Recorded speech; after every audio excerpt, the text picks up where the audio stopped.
Buenas tardes, profesora. Buenas tardes, compañeros. A mi grupo, el grupo 10, nos ha tocado hablar sobre el ecosistema de la región Yunga, eh, cómo el humano fue remontando con su cuidado y cómo apareció en nuestra nación.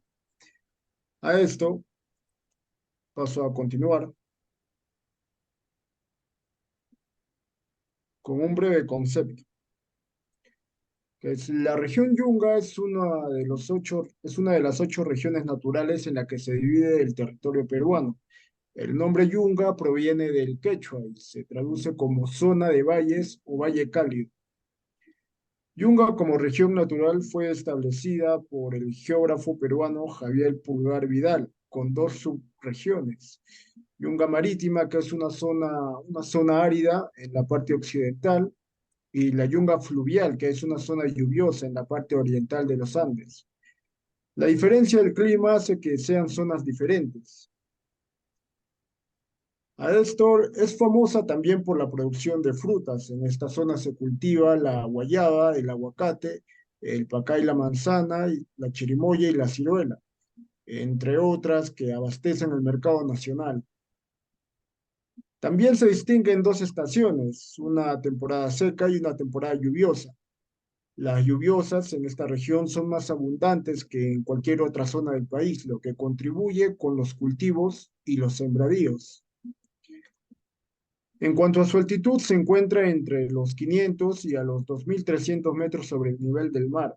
Esta región es también conocida con el nombre de selva alta, monte, ceja de montaña y montaña de ceja de selva.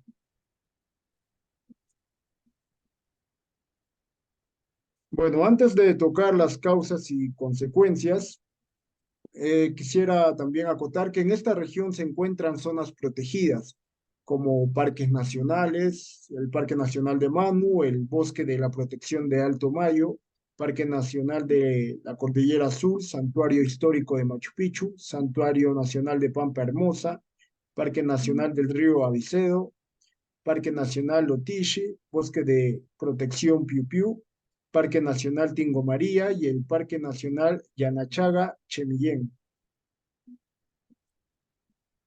En el contexto nacional, los ecosistemas degradados son aquellos ecosistemas que han sufrido pérdida total o parcial de algunos de sus factores de producción, componentes esenciales que alteran su estructura y funcionamiento, disminuyendo por tanto su capacidad de proveer bienes y servicios que pueden subsistarse en cualquiera de sus componentes bióticos o abióticos, en sus diversas relaciones, debido principalmente a la sobreexplotación de sus recursos naturales. En consecuencia, se dan efectos directos y negativos sobre el bienestar social de no tomar medidas que mejoren esta situación. Este ambiente, este ecosistema de Yunga tiene también sus causas y consecuencias, pues el ambiente comprende a los elementos físicos, químicos y biológicos de origen natural y antropogénico, que en forma individual o asociada conforman el medio en el que se desarrolla la vida, siendo los factores que aseguran la salud individual y colectiva de las personas y la conservación de los recursos naturales, la diversidad biológica y el patrimonio cultural asociado a ellos, entre otros. Define a las tierras degradadas como aquellas que han perdido hasta cierto grado su productividad natural debido a procesos inducidos por actividades humanas. Las definiciones más actuales engloban también cambios negativos en la capacidad de ecosistemas de brindar una variedad de bienes y servicios sociales y ambientales. Como podemos ver en el gráfico, el bosque montado de Yunga está en una pérdida de bosque y el porcentaje perdido con respecto a la superficie actual está entre el 1,94%.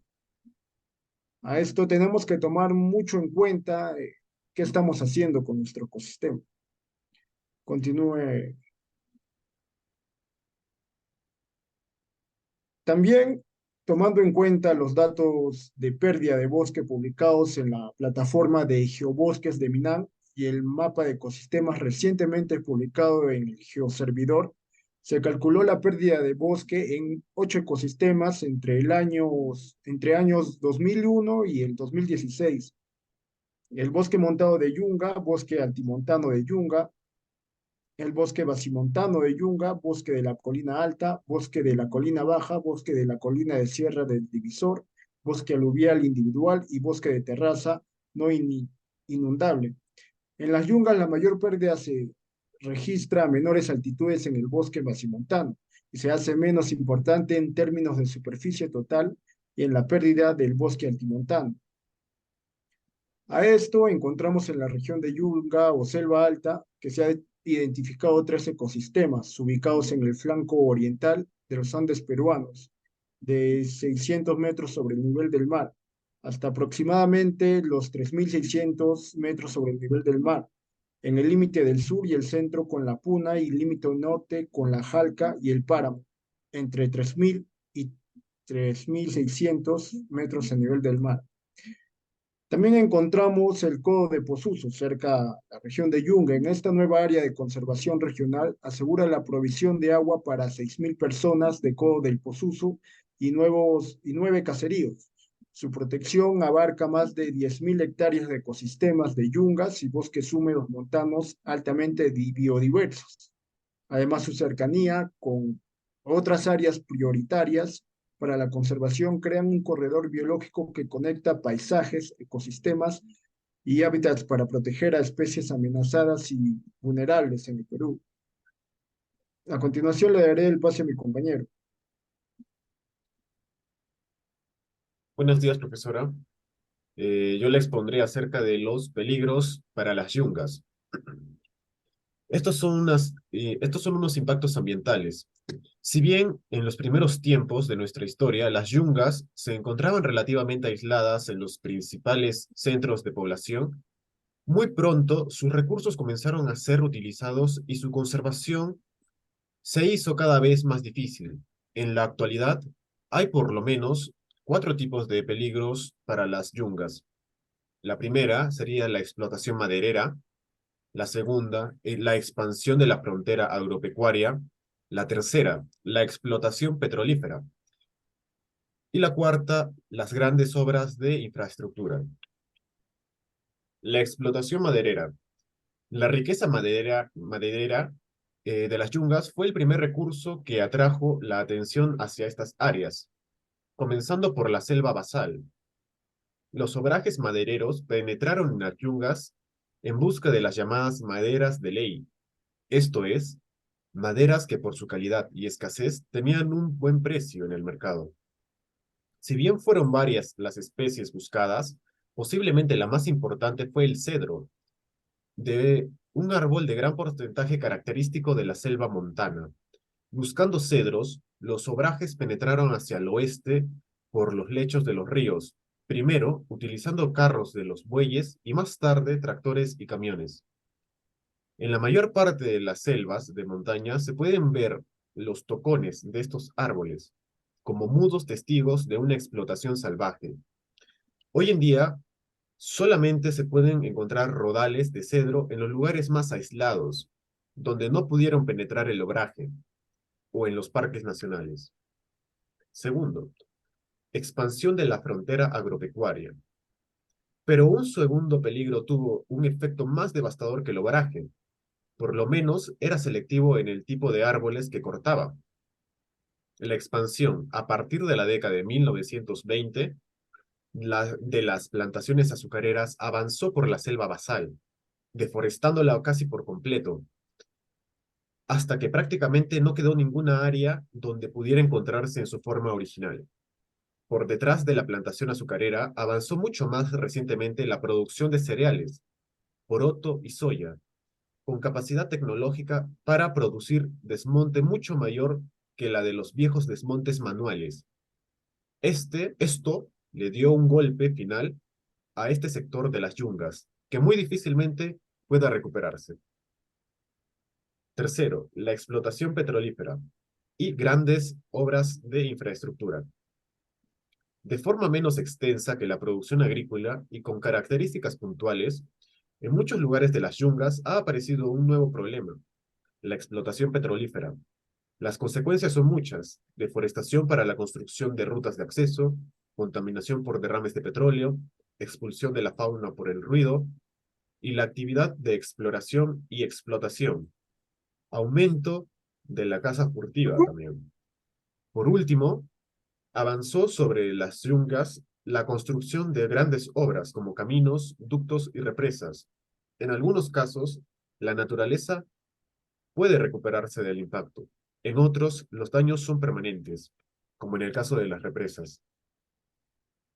La conservación, entonces, las yungas son uno de los reservorios de especies vegetales más importantes del país, el refugio de una variada fauna, que incluye algunos animales como el jaguar, que eh, corre peligro de extinción.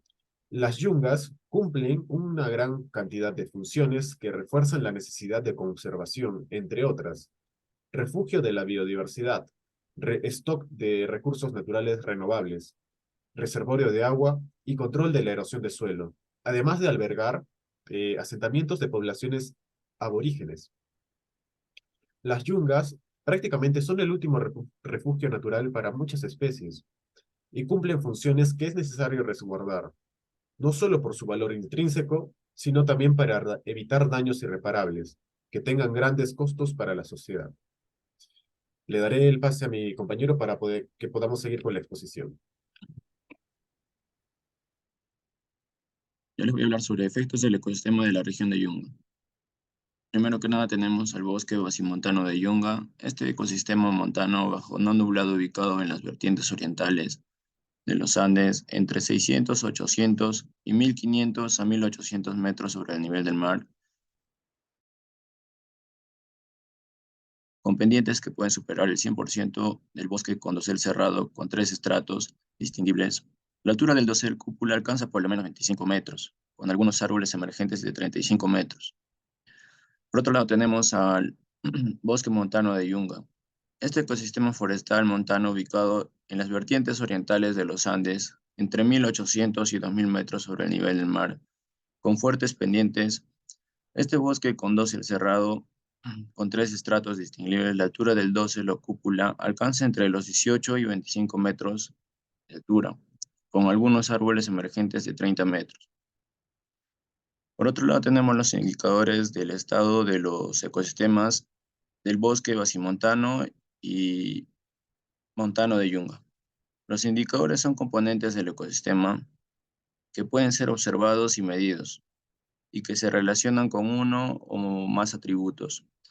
Los indicadores pueden relacionarse con la respuesta del ecosistema ante un factor de degradación, pero también puede ser un indicador de la presencia del factor de degradación en sí mismo. Los indicadores considerados para la evaluación del estado de estos ecosistemas son, primero que nada, el indicador de la florística del sitio. Su riqueza se refiere al número de especies presentes a nivel de cada grupo funcional, árboles, palmeras y helechos, que existen en un área como expresión de la diversidad. Además, es un indicador del grado de estabilidad y resiliencia del ecosistema, puesto que las especies allí presentes en el resultado de un largo proceso de adaptación a las condiciones bióticas y abióticas prevalentes en el ecosistema. Por otro lado, tenemos a los indicadores de la integridad del suelo. El mantillo se refiere a la capa orgánica del color negro-marrón, medida en centímetros, que cubre el suelo conocido como horizonte. Está conformado por partículas vegetales finas, productos del proceso de fragmentación y humificación de la hojarasca y raíces muertas. Contribuye al ciclo de nutrientes del bosque, así como al de la regulación hídrica. Por último, tenemos los indicadores de la integridad biótica. La cobertura de la copa se refiere al porcentaje de copas en el área evaluada.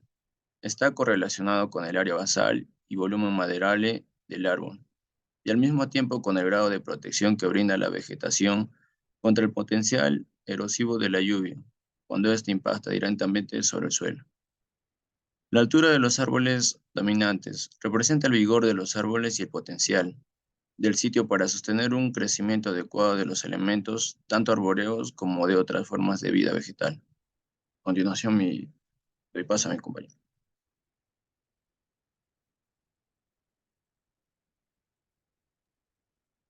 ¿Qué tal, profesora? Buenos días. Yo le hablaré sobre las consecuencias ambientales de la región de Yunga. Yunga, como región natural, fue delimitada por el geógrafo peruano Javier Pulgar Vidal como una región natural con dos subregiones, una árida en el flanco occidental llamada Yunga Marítima y otra lluviosa en el oriental, la Yunga Fluvial de los Andes peruanos. La diferencia de los climas provoca sendos ecosistemas divergentes. La consecuente utilización de los suelos frágiles e inestables recursos de la flora y fauna silvestre de manera desmedida. La falta de discusiones sobre la importancia de las yungas influye directamente en la existencia de este factor.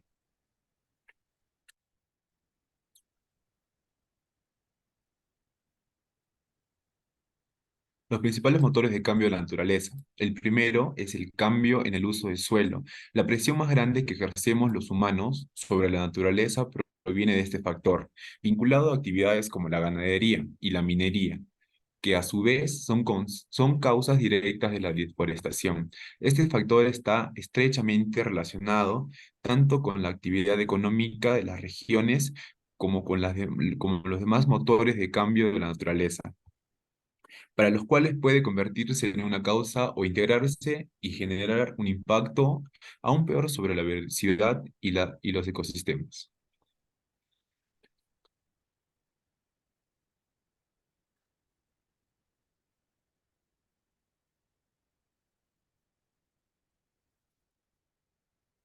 Segundo, el cambio climático. El incremento de las emisiones del CO2 y su concentración en la atmósfera generan no solo los cambios de temperatura que venimos experimentando, sino que afectan el funcionamiento de los ecosistemas y provocan la migración de miles de especies. Según el informe, se espera que el aumento de las temperaturas y la acidificación de los océanos tengan efectos profundos sobre los ecosistemas marinos, amenazando en particular los hábitats como los arrecifes de coral o los pastos marinos y a las especies que dependen directamente de ellos. El tercero es la contaminación. Se trata de uno de los factores que afecta a todos los ecosistemas existentes. Aunque el reporte hace énfasis en sus devastadores efectos directos sobre los hábitats marinos y de agua dulce, que han llevado a que solo un 3% de los océanos se conserven intactos. Por su parte, la contaminación incide en la degradación de los ecosistemas terrestres por la acumulación de nitrógeno en ellos, producto del uso de combustibles fósiles y fertilizantes que impidan la descomposición, retardarán el crecimiento microbiano y ponen en riesgo la biodiversidad. 4. La explotación de los recursos naturales. Las acciones humanas provenientes de un modelo económico extractivista y una concepción antropocéntrica del mundo han afectado no solo el estado natural de los ecosistemas, sino las poblaciones de las especies que los habitan.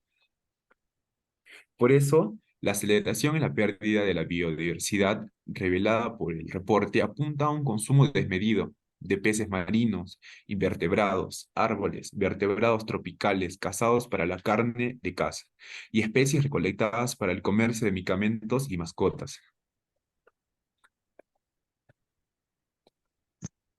La quinta son especies invasoras. El equilibrio perfecto que atribuimos a la naturaleza puede alterarse con la introducción de especies que no pertenecen originalmente a un ecosistema y que pueden competir con las especies nativas y endémicas del hábitat por los recursos naturales. Los resultados del informe indican la existencia de especies o malezas invasoras y exóticas en varias partes del mundo, constituyendo una amenaza para la biodiversidad de esos hábitats y para la actividad económica de numerosas comunidades locales, cuyo sustento depende de su aprovechamiento. Ahora les daré una pequeña reflexión. La restauración es una estrategia de carácter interdisciplinario, en la cual se articula el conocimiento científico para dar las respuestas a procesos de gestión y manejo de los ecosistemas. Ante la necesidad de restablecer los ecosistemas degradados y prevenir futuros daños, la restauración se convierte en el eje central para los planes de manejo ambiental, forestal, compensación y una estrategia para contrarrestar la pobreza. Bueno, eso ha sido todo por parte del grupo 10.